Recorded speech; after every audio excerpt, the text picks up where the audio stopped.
반갑습니다. 사랑의 동산교회 성도 여러분. 오늘은 8월 둘째 주, 돌 32과 돌봄을 위해 헌신하는 사람들이라는 제목을 가지고 함께 가정 예배를 드리기 원합니다. 이 시간 우리 사도신경으로 신앙 고백하기를 원합니다. 나는 전능하신 아버지 하나님, 천지의 창조주를 믿습니다. 나는 그의 유일하신 아들 우리 주 예수 그리스도를 믿습니다. 그는 성령으로 잉태되어 동정녀 마리아에게서 나시고 본디오 빌라도에게 고난을 받아 십자가에 못 박혀 죽으시고 장사된 지 사흘 만에 죽은 자 가운데서 다시 살아나셨으며 하늘에 오르시어 전능하신 아버지 하나님 우편에 앉아 계시다가 거기로부터 살아있는 자와 죽은 자를 심판하러 오십니다. 나는 성령을 믿으며 거룩한 공교회와 성도의 교제와 죄를 용서받는 것과 몸의 부활과 영생을 믿습니다. 아멘. 이 시간 찬송가 380장 나의 생명 되신 주라는 찬양으로 함께 찬양 올리기를 원합니다.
세상 살아갈 때에 주를 더욱 사랑합니다.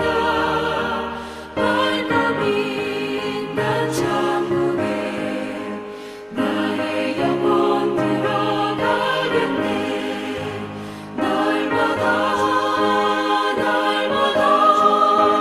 주를 찬송하겠네. 주의 사랑 줄로서 나를 굳게 잡아매소서.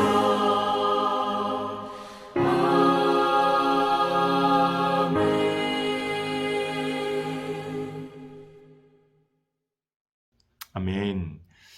오늘의 본문 말씀 사도행전 4장 32절에서 35절까지의 말씀입니다. 우리 함께 말씀 읽도록 하겠습니다.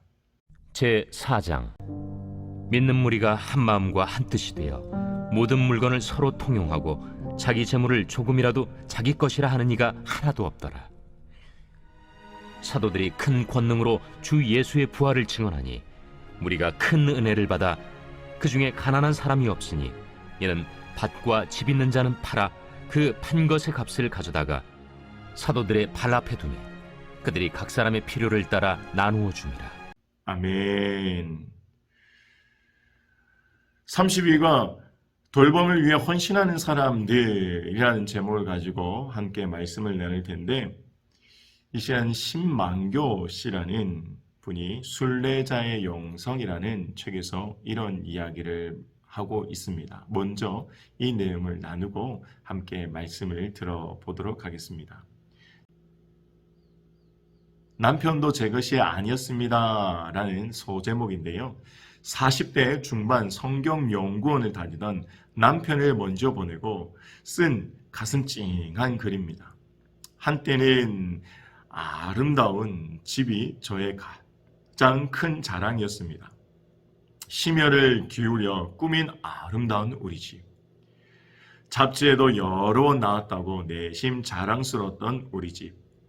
행여나 때가 탈까 혹여나 먼저 탈까 닦고 쓸고 했던 우리 집.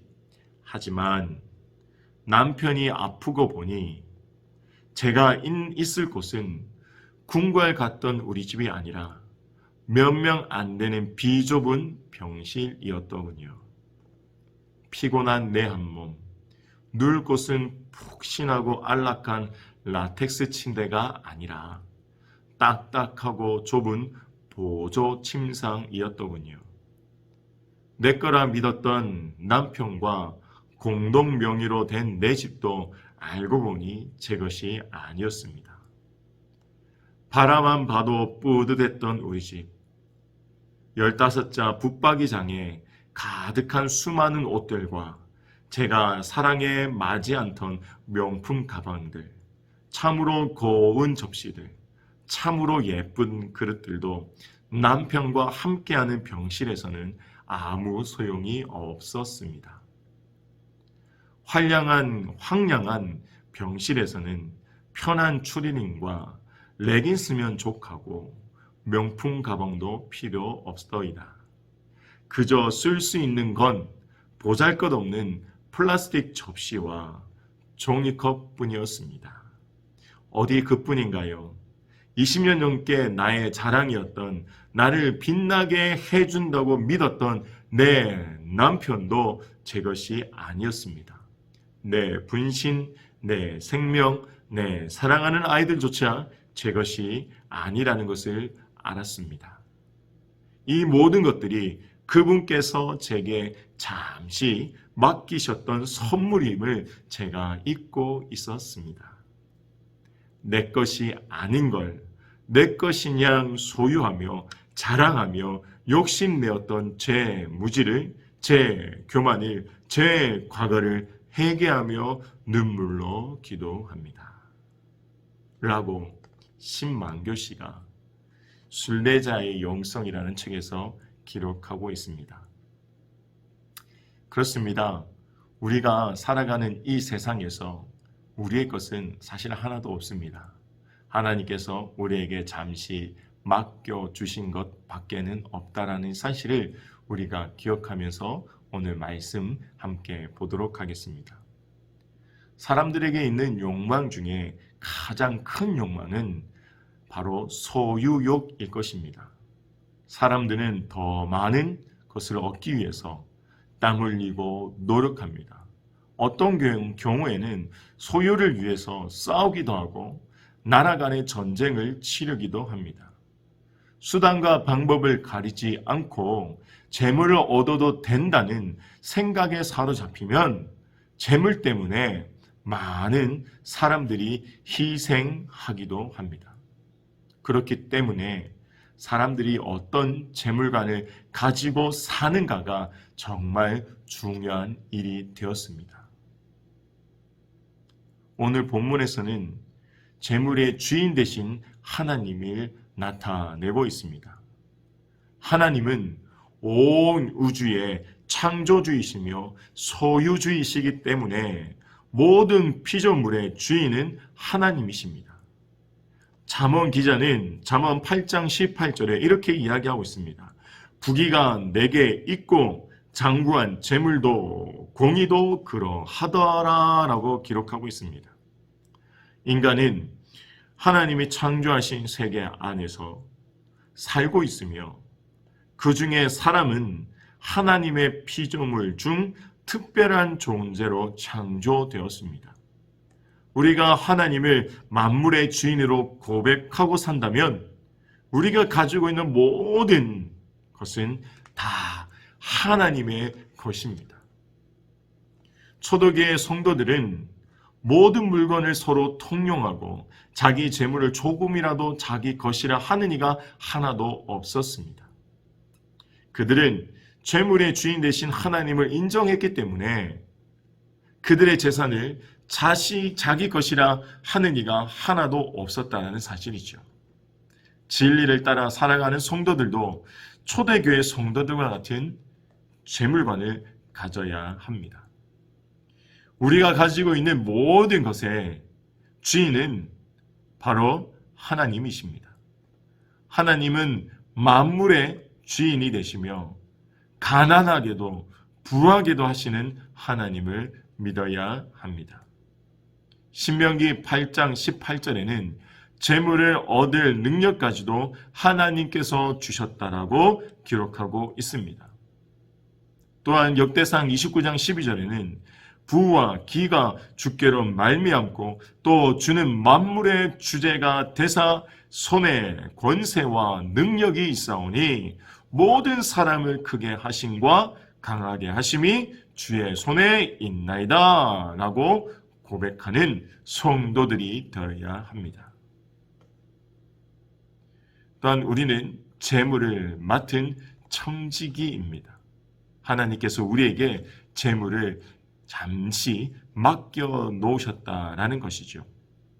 만물은 창조주이신 하나님의 것이며 사람은 주인의 것을 맡아 관리하는 청지기들입니다. 청지기들은 맡은 재물을 하나님의 뜻대로 관리해야 합니다. 청지기는 때가 되면 주인에게 결산을 받아야 합니다. 그리고 결산의 결과에 따라 상금이나 질책이 따르게 됩니다.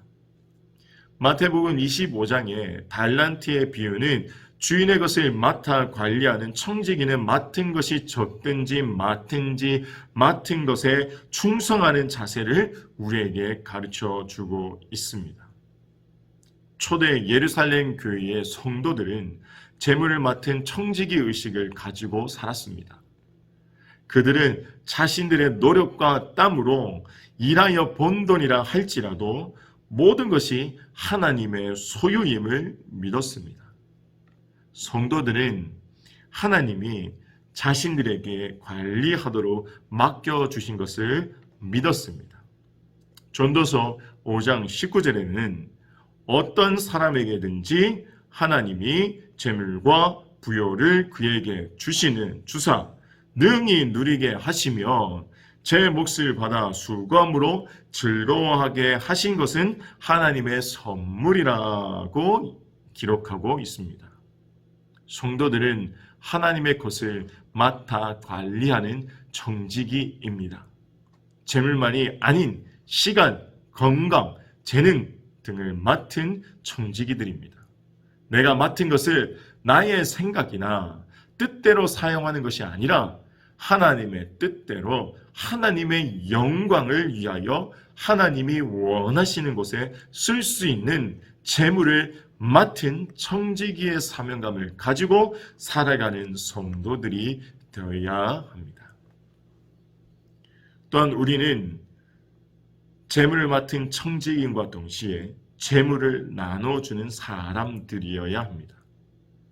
초대교회 성도들의 청지기 신앙과 청지기 의식은 곧바로 행동으로 옮겨지기 시작하였습니다. 믿는 무리가 한 마음과 한 뜻이 되어 모든 물건을 서로 통용하고 자기 재물을 조금이라도 자기의 것이라 하는 이가 하나도 없더라고 말씀하고 있습니다. 그들의 소유는 자신들의 것이 아니라 하나님의 것이라고 믿었습니다. 그들은 모든 물건을 통용하고 자기 재물을 조금이라도 자기 것이라 하는 이가 없었습니다. 그들은 청지기로 자신의 재물을 교회에 드렸고 교회를 통해 사회의 가난한 자들을 돕는 데 전혀 주저하지 않았습니다. 시편 기자는 시편 112편 9절에서 이렇게 기록하고 있습니다. 그가 재물을 흩어 빈궁한 자들에게 주었으니 그의 의가 영구히 있고 그의 뿔이 영광 중에 들리리로다 라고 기록하고 있습니다. 물질로 형제를 돌보는 일은 청지기로 하나님의 뜻을 이행하는 일이었고 예수님의 사랑 명령을 준행하는 일이었습니다. 우리 성도들도 하나님의 재물을 맡아 관리하는 청지기들입니다. 재물을 맡은 청지기인 성도, 아니 우리가 가지고 있는 재물이나 시간이나 재능을 기부하여 그것을 필요하려 하는 사람들과 나누는 일에 앞장서는 사람이 되어야 할 것입니다. 요한일서 3장 17절에는 누가 이 세상의 재물을 가지고 형제의 궁핍함을 보고도 도와줄 마음을 닫으면 하나님의 사랑이 어찌 그 속에 거하겠느냐라고 기록하고 있습니다. 하나님의 사랑은 재물을 가지고 형제의 궁핍함을 보고 도와주는데 그 꽃이 피고 열매를 맺습니다. 그렇다면 그리스도인들은 어떤 물질관을 가져야 할까요? 성경에 돈으로 상징되는 물질적 부에 대한 말씀이 약 3,000여 곳에 기록되어져 있습니다. 그만큼 돈과 신앙이 얼마나 밀접하게 관련되어 있는지를 성경은 강조하고 있습니다. 누가복음 16장 13절에 하나님과 재물을 겸하여 섬길 수 없느니라는 말씀은 이런 속성을 잘 보여주는 구절입니다.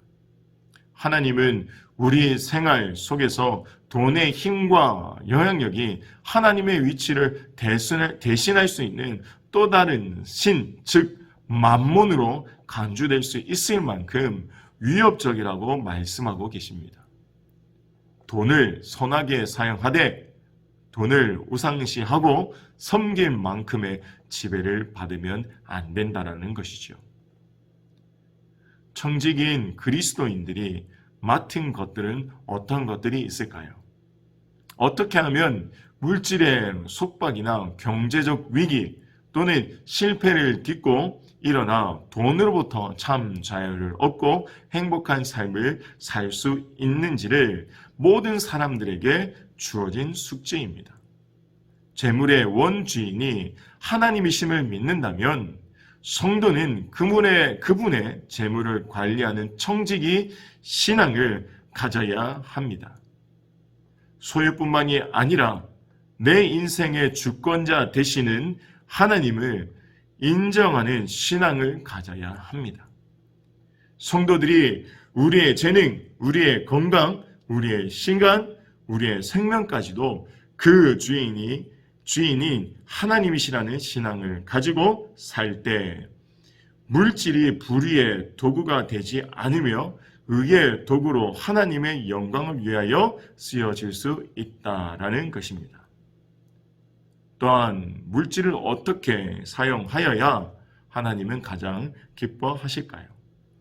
구약 성경에는 반드시 내 땅 안에 내 형제 중 곤란한 자와 궁핍한 자에게 너의 손을 펼치라라고 신명기 15장 11절에서 말씀하고 있습니다. 예수님께서도 소유를 팔아 구제하여 낡아지지 아니하는 배낭을 만들라라고 말씀하고 계셨습니다.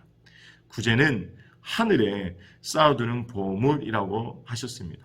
사도 바울도 다만 우리에게 가난한 자들을 기억하도록 부탁하였으니 이것은 나도 본래부터 힘써 행하여 왔다라고 갈라디아서 2장 10절에 기록하고 있습니다. 성경은 우리의 재물이 가난한 자에게 사용되기를 원합니다. 초대교회 성도들이 교회를 통해 이웃을 구제하였듯이 교회와 성도들은 가난한 사람들을 물질적 도움으로 돌아보는 일에 힘써야 합니다. 우리 사랑하는 가족 여러분, 오늘 이 시간 이 말씀을 통하여 우리가 함께 기도하며 나갈 때에 이렇게 기도하며 나갔으면 좋겠습니다. 교회와 성도들이 바른 물질관을 가지게 살게 하여 주시옵소서. 하나님의 것을 맡아 관리하는 청지기 신앙을 갖게 하여 주시옵소서. 내가 가지고 있는 것을 필요로 하는 이웃들과 나누는 삶을 살게 하여 주시옵소서. 라고 이 시간 이 기도 제목을 놓고 함께 기도하길 원합니다. 주께 엎드려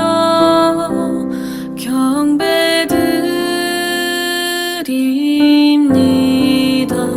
주 계신 곳엔 기쁨 가득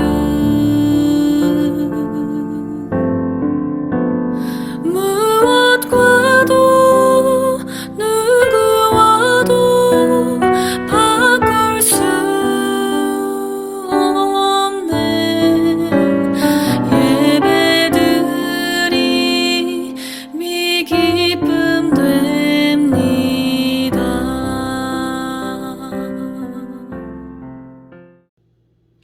아멘. 이 시간 찬송가 214장 나 주의 도움 받고자 라는 찬양 함께 하기로 합니다.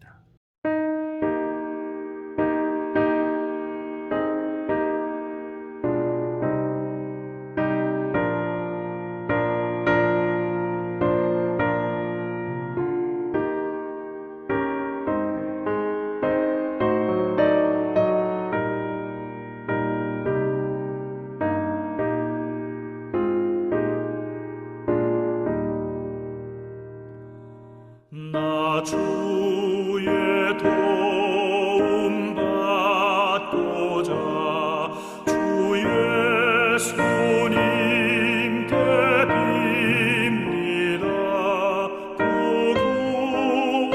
구원하라 하시사 날 받아주소서.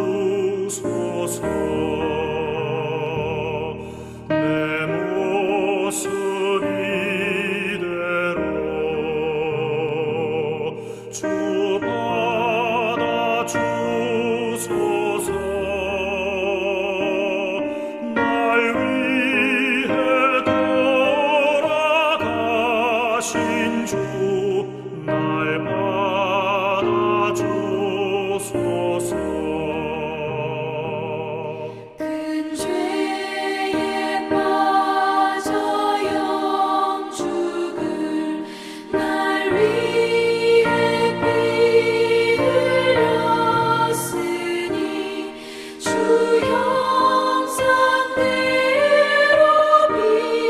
빚으사 날 받아주소서.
아멘. 8월의 둘째 주 주간 건강하시고 주일 거룩한 주일 또 웃으면서 함께 만나보기를 원하며 이 시간에 주기도문으로 우리 8월 둘째 주 가정 예배를 마치도록 하겠습니다. 하늘에 계신 우리 아버지, 아버지의 이름을 거룩하게 하시며 아버지의 나라가 오게 하시며 아버지의 뜻이 하늘에서 같이 땅에서도 이루어지게 하소서. 오늘 우리에게 일용할 양식을 주시고 우리가 우리에게 잘못한 사람을 용서해 준 것 같이 우리 죄를 용서하여 주시고 우리를 시험에 빠지지 않게 하시고 악에서 구하소서. 나라와 권능과 영광이 영원히 아버지의 것입니다. 아멘.